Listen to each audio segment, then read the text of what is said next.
Hello মিষ্টি বন্ধুরা, আমি দেবজ্যোতি। তো আজকে আমরা কথা বলবো উদিত নারায়ণের চুমুর কন্ট্রোভার্সি নিয়ে।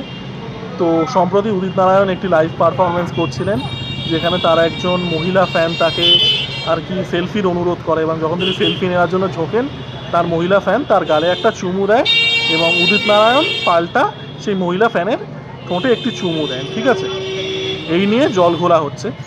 তো আমার কি বক্তব্য, দেখুন, আমি ভারতবর্ষের অন্যতম মেন যে সমস্যা সেটা নিয়ে কথা বলবো, সেটা হচ্ছে কক ব্লকিং। ঠিক আছে, ভারতবর্ষের সব থেকে বড় সমস্যা ফিল্ম ইলিটারেসি। এটা আমি প্যারাডাইস রবি কুমারের সময়ও বলেছিলাম।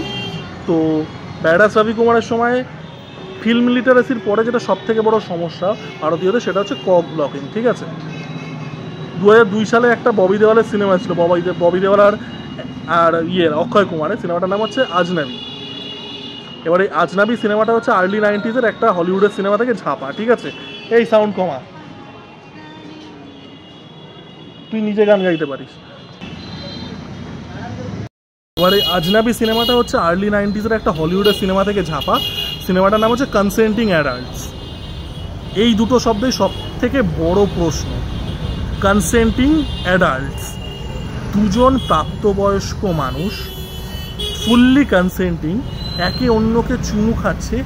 Why are people talking about it? এবং এই যে ভারতীয়দের মেন সমস্যা, এই যে আমার জুটছে না, আমি ওই জন্য এই কক ব্লকিংয়ের সমস্যা, মানে এটা তো বোকা বোকা একটা জিনিস। আর দেখুন, আপনারা যদি ভিডিওটা ভালো করে দেখেন, উদিত নারায়ণের কোনো প্রশ্নই করা উচিত নয়, কারণ মহিলা ফ্যানটি ইনিশিয়েট করেছিলেন সেই জিনিসটা।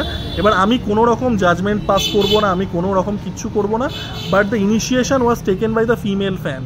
আমার মনে আছে আমি যখন ছোটো ছিলাম বহু বছর আগে, তখন গ্রেগ চ্যাপেল ইন্ডিয়ার কোচ ছিল, বোধহয় রাহুল দ্রাবিড় ক্যাপ্টেন ছিল, তখন ইরফান পাঠানের সাথে এরকম একটা হয়েছিল, একজন ফিমেল ফ্যান তাকে কাইন্ড অফ চুমু খেতে যায়, সেটা নিয়ে একটা কাইন্ড অফ জল খোলা হয়েছিল সেই সময় তো সোশ্যাল মিডিয়া ইত্যাদি ছিল না।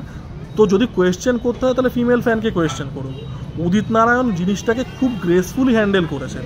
আপনারা যদি ভিডিওটা দেখেন, উদিত Narayan handle it very gracefully. আপনি ভাবুন, আপনি একটা লাইভ পারফরমেন্স করছেন, উদিত নারায়ণের মতো এত বড় একজন গায়ক, তিনি লাইভ পারফরমেন্স করছেন, তাকে একটা ফ্যান রিকোয়েস্ট করছে একটা সেলফি, তাকে গালে চুমু দিচ্ছে। It is much more awkward for Udit Narayan. জিনিসটা ভাবুন, উদিত নারায়ণ খুবই গ্রেসফুলি জিনিসটাকে হ্যান্ডেল করেছেন। এবং আবারও দ্য ফান্ডামেন্টাল কোয়েশ্চেন ইজ দুজন কনসেন্টিং অ্যাডাল্ট, উদিত নারায়ণেরও যথেষ্ট বয়স হয়েছে, এবং সেকেন্ডলি যে মহিলাকে চুমু খেয়েছে সেও একজন অ্যাডাল্ট। তো দুজন কনসেন্টিং অ্যাডাল্ট যদি চুমু খায়, তাহলে সমস্যাটা কোথায় ভাই? আর আমি এটাও বুঝতে পারি না, অনেকে হয়তো বলবেন যে অপটিক্সের বিষয়। হ্যাঁ, চাটা খাবো, চা শুধু, তুই কি দিবি রে? তো কনসেন্টিং অ্যাডাল্টস, তো আমি এটা বুঝতে পারি না যে সমস্যাটা কোথায়। আর আরও একটা জিনিস, এই যে আমাদের ভারতীয়রা না, আপনারা হয়তো বলবেন অপটিক্সের বিষয়, জিনিসটা দৃষ্টিকটু। আমরা ভারতীয়রা কেন সেলিব্রিটিদেরকে মাথায় তুলে নেয়? ফান্ডামেন্টাল কোয়েশ্চেনটা তো তাই। তারা তো বলেনি যে তারা মানে আপনারা আমাদেরকে আর কি মাথায় তুলে রাখুন, ইয়ে করুন।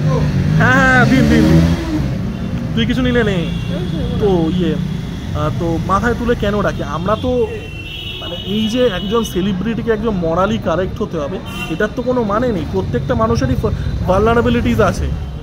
এখন প্রচুর লোকে অনেক হ্যাজ নামাবে, বাট তারাও ওই রকম ভালনারেবল মোমেন্টে তারাও ক্যারিড অ্যাওয়ে হয়ে যেত।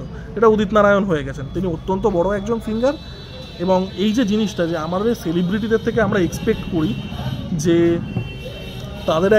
তারা পারফেক্ট হবে, তারা একদম মরালি প্রচণ্ড পরিমাণে সুপিরিয়র আমাদের থেকে হবে, এই জিনিসটাই ফান্ডামেন্টালি বোকা বোকা একটা এক্সপেকটেশন।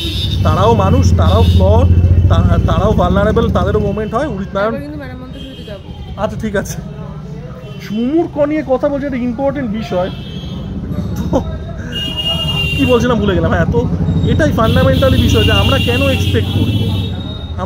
এক্সপেক্ট করি যে একজন সেলিব্রিটি পারফেক্ট হবে। দুজন কনসেন্টিং অ্যাডাল্টস চুমু খাচ্ছেন, যদি কোয়েশ্চেন করতে হয় তাহলে ফিমেল ফ্যানকে কোয়েশ্চেন করা উচিত। উদিত নারায়ণকে কেন ট্রোল করা হচ্ছে? Udit Narayan handle the situation very very gracefully.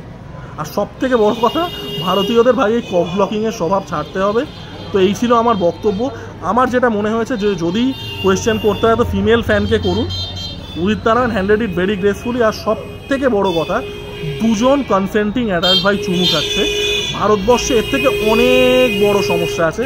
Sorry, আমি রাস্তায় আছি বুঝতেই পাচ্ছেন, তো আওয়াজটা ওই জন্য পাচ্ছেন। তো দুজন কনসেন্টিং অ্যাডাল্ট চুমু খাচ্ছে, দ্যাটস দ্য বটম লাইন। তোর কিছু বক্তব্য আছে? তোর কোনো বক্তব্য নেই?